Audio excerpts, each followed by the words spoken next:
Welcome back, everybody. It's another Friday. We're talking about financial freedom once again. I'm Michael Oakes. With me, as always, my partner in crime and business partner at Veterans Choice, Paul Rodriguez. Sir, how we doing? Living the dream, man. Super happy to be here. Another good Friday for both of us. Couldn't agree. Couldn't agree more. So we're just gonna kick it off. We're gonna talk a little bit about our backstories today, how Paul and I met, where we're going, where we came from, the whole nine. You get to hear everything about us today.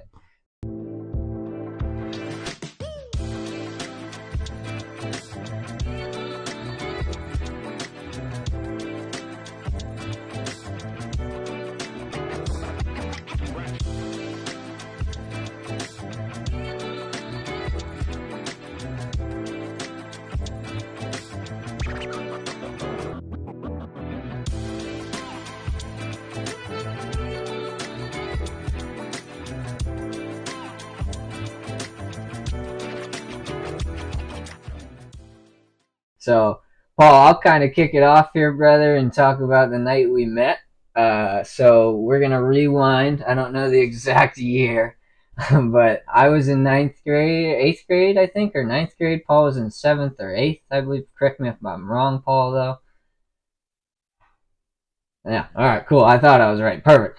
So we in Pittsburgh in the wintertime like to go ice skating for some reason. I was a hockey player growing up. Paul loved ice skating. Everybody did it back where we're from in Pittsburgh. So we all went ice skating.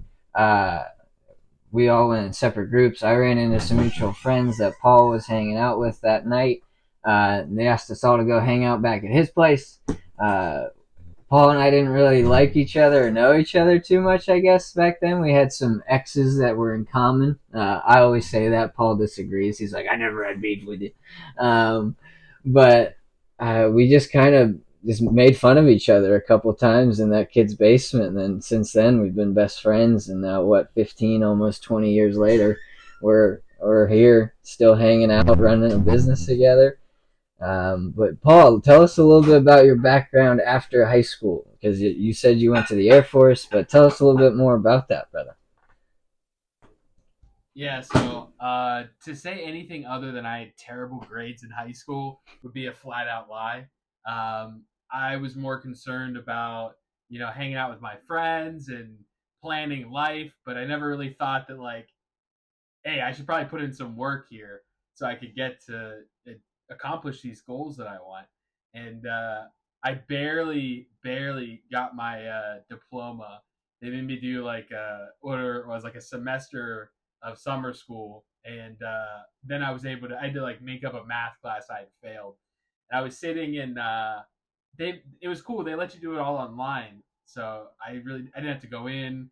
I just kind of hung out, but it sucked because all my friends were out partying, having a good time, doing the summer thing, and I was stuck doing math homework, And I was sitting there at the kitchen table, and my dad was like, "What are you doing? Like, what are you gonna do after you get out of high school's done? Like, what's your plan?"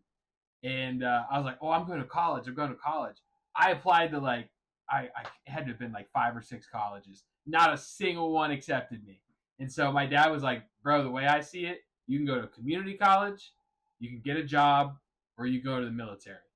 And I was like, "Man, I don't even know." It's like maybe I'll try the college thing out. Maybe I'll do community. And I was like, "Nah." Like I didn't take it seriously now. If nobody's forced me to do it, there's no way. There's no shot I'm going to be doing it. So I enlisted. I went to the Air Force recruiter. I saw some Marines getting yelled out outside the recruiting office. They were getting torn into, and I just remember being like, I do not want to go through that. So I met the Air Force guy and ended up doing 6 years.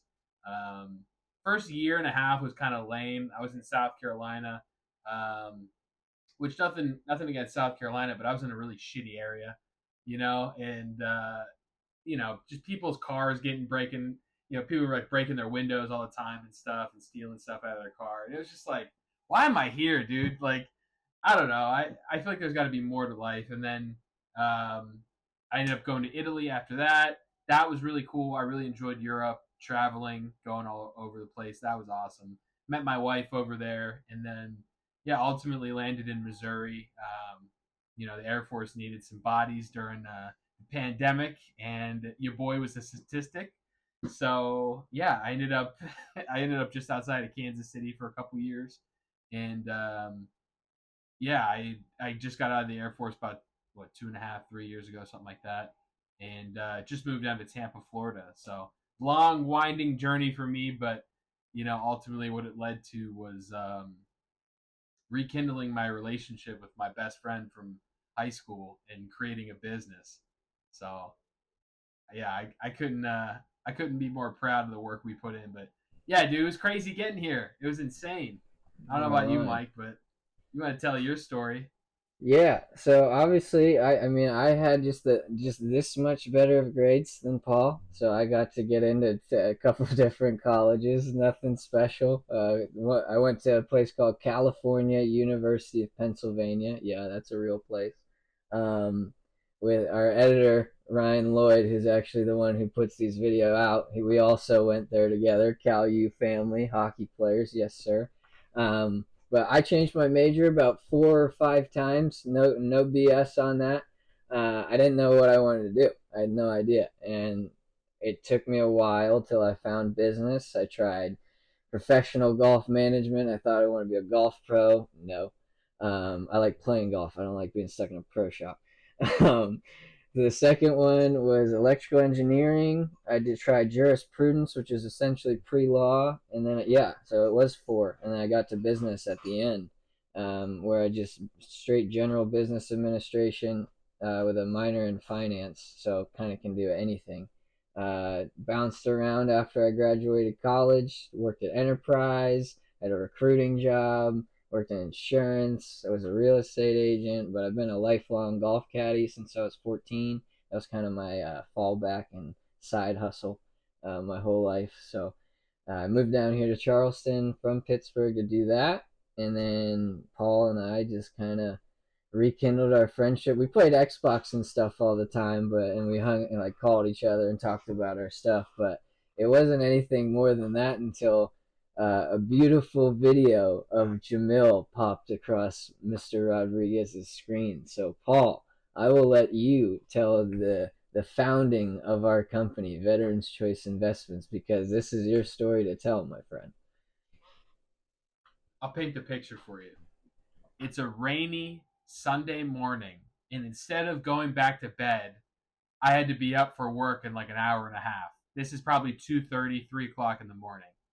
I usually had to get up for work at 4:30, something like that, depending on where I was working that day. And I was like, all right, it's like two something, three, whatever. I'm gonna go to the bathroom, and I go sit on the toilet, and I'm just scrolling on Instagram, and I think after the second video I watched, I saw this video of Jamil Damji. He pops up and he's like, "Hey, I just sold this house. I never owned it. All I did was sell the contract, and I made $20,000." And I was like, "Interesting." And so I got really into it. I started scrolling through all of his videos. I went through his YouTube. I was stalking him. I was watching Wholesale Hotline, and I remember I went to work that day, and it's all I could think about. Like everybody was asking me questions about my job, and I couldn't even think about it because I was just obsessed with the idea. And I get in my truck after work, and I call Mike, and I'm like, "Yo, Mike, you're working as a real estate agent. What do you know about wholesaling? Like, is it legit? Is it legal? Like, I'm seeing all these different things on like Instagram and on YouTube. Like, what's your take on it?"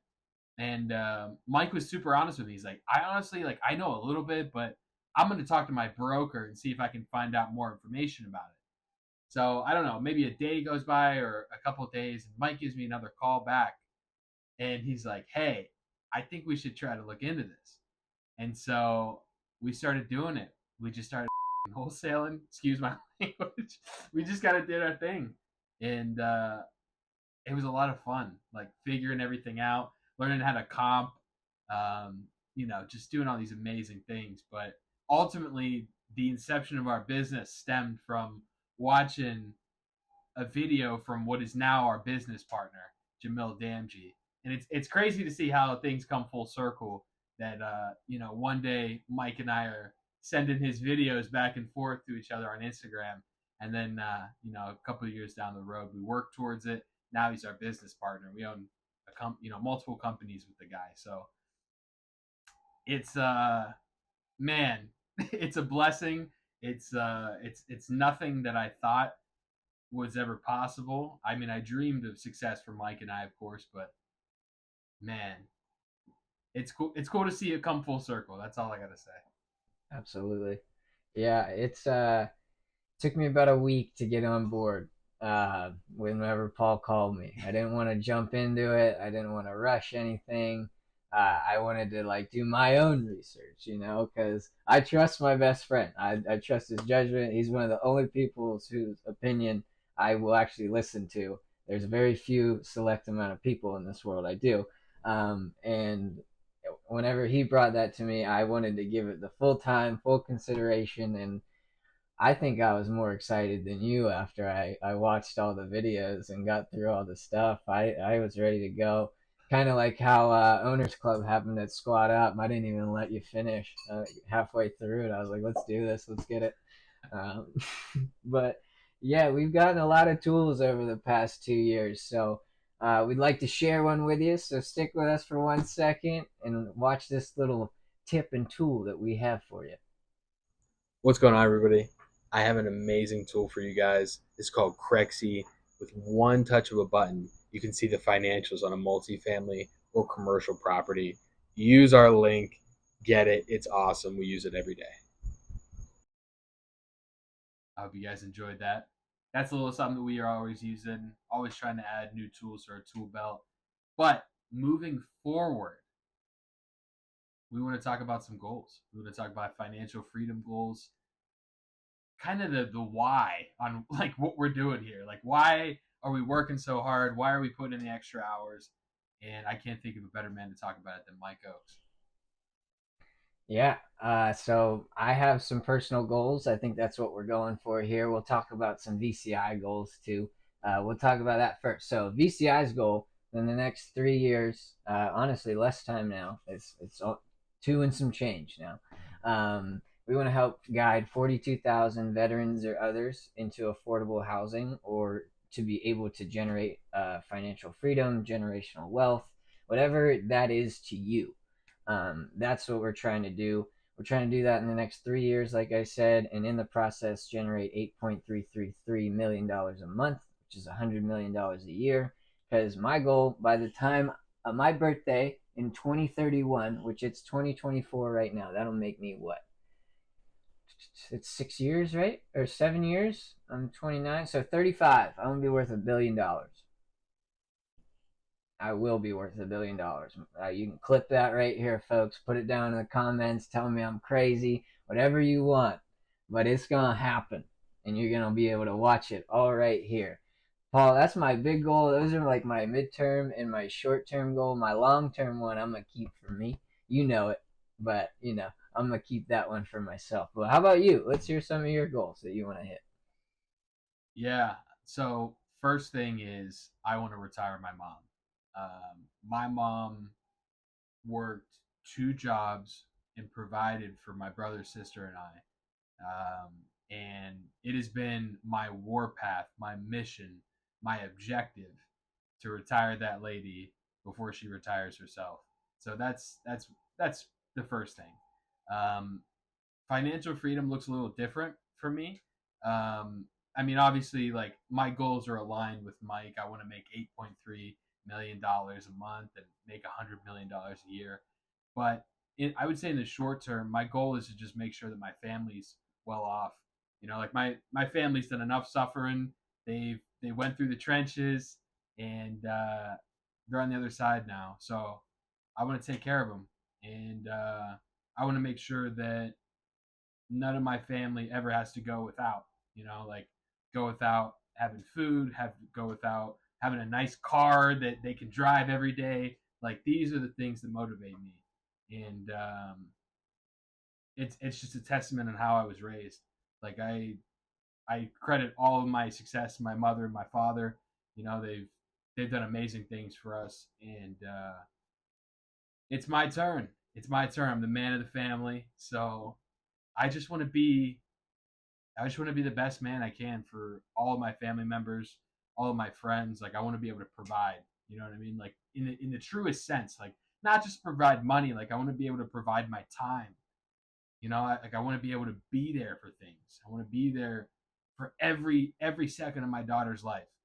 You know, like even while I'm recording this video, all I can think about is picking her up and her going ah. You know, like that's all I think about. It makes me smile 24/7. So um, that's really my biggest motivation is being a good dad, being a good husband, and really just shitting on everybody else. If I'm being honest, like how many times, like I can't, man. I hear sometimes where people are like, "Your husband works too much," or you know, like he's never around, and it's just like I never want my wife to feel like she's alone, you know, like raising our kid or raising kids at some point. And I never want my children to ever feel like they're an afterthought, you know. So I work I work hard every single day to make sure that I can be the man that I want to be, and it's just a provider. That's I my agree, goal. man. Absolutely. I completely feel you with the it's your turn. It's our time now to give back to our family, friends, all that. Like working hard now so that way we get to spend all that time with them and let our businesses run themselves. So yeah, absolutely, dude. But I have a question for you, sir. As the CEO and co-founder of Veterans Choice Investments. What's next for VCI? What are we go? Where are we going, brother? Because I know, but tell the people where we're going. Mike and I developed a plan a few years ago. We wanted to get really good at one thing because at the time we thought that that was how you get good at things. Like you just focus on one thing, you master it, and then you can move on to the next thing. And so the first part of our plan was to get really good at single family houses. A house that you could sell to 99% of America, right? The mid range jumper, the high percentage shot. That's what we wanted to focus on first. We accomplished that, check. Right now, we're in step two where we're learning about multifamily, we're learning about commercial deals, we're learning about land development, we're learning about all these different things that is kind of like the next step. And so we're in that stage of our life. But I think immediately following that, we go straight into mergers and acquisitions. So Mike and I have been talking about buying businesses, buying franchises, buying bolt-ons, like kind of being able to be a one-stop shop for all things business related. Like I want to be able to see an entrepreneur who might just need things to be tightened up a little bit. And if Mike and I could come in, tighten things up in exchange for some of the equity in the business, we help somebody else out and we help ourselves in the process.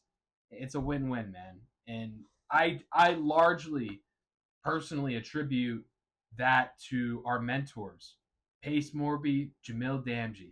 That's all they talk about constantly is just helping other people, right? And I really feel like that is at the root of what we do. And so we went to Squad Up Summit in April, and Pace was talking on stage about a phenomenal artist who creates these amazing works of art out of plants and other green things, right? And his name is the Plant Guy. Look him up on Instagram. He has some of the most inspiring artwork I have personally seen.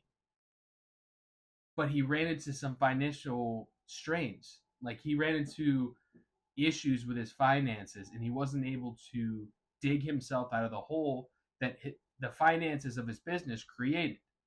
And so essentially he got stuck in this very vicious cycle where it was like take out these payday loans to pay his payroll, to pay his people, but they were at such a high interest rate and they had to be paid back. I think at some point it was on the daily. Like he had to make those increment payments every day. And Pace was able to come in He was able to rectify the situation. He was able to get the finances in order and ultimately save this guy's life. Like he wasn't able to pay paychecks. He wasn't able to pay the vendors that give him the things he needs to do his job. I mean, he was in a bad spot, and just knowing how to help somebody changed that guy's life. He's still alive, his business is thriving, and now he has a phenomenal business partner in Pace Morby, right? And all the amazing things that Pace brings to the table. And so Mike and I kept looking at each other while this entire story is being presented to us on stage. And we were like, that's it. That's the next step. I want to do that. And I think we both are pretty aware that it's not always going to be sunshine and rainbows. Things are going to get tough. Not every deal is going to make sense. We're going to lose some money, but we're going to have a lot of fun doing it. And we're going to help a ton of people in the process. Right. And that's all that matters. Yes, sir. Yeah, I want to like rewind a little bit to something you said about win-win situations. That someone that really got me into real estate a long time ago, who's now coming back up and being very relevant again, Mr. Sirhan. He, with his new Netflix series and everything, he tries to create winning situations for the other person, because in turn you're gonna win. That it's, compound, trickle down, whatever you want to call it. So yeah, that I love what you were saying, Paul, that we just try to create win-win scenarios or ways that the other person wins, so that way, by default, we gotta win too. But yeah, we're about to start buying some M&A businesses. We're trying to pick up some new bolt-ons, as Paul was saying, and try to expand the portfolio of our businesses that we have, and really start growing and making this into the craziest empire that you could ever see, while still helping guide and collaboration over competition, even though we want to be the best, but we want to have everybody else be the best with us. So yeah, but that's really it for us today on this lovely Friday, folks. For Michael Oakes, myself, Paul Rodriguez, and Veterans Choice Investments, we thank you for being here.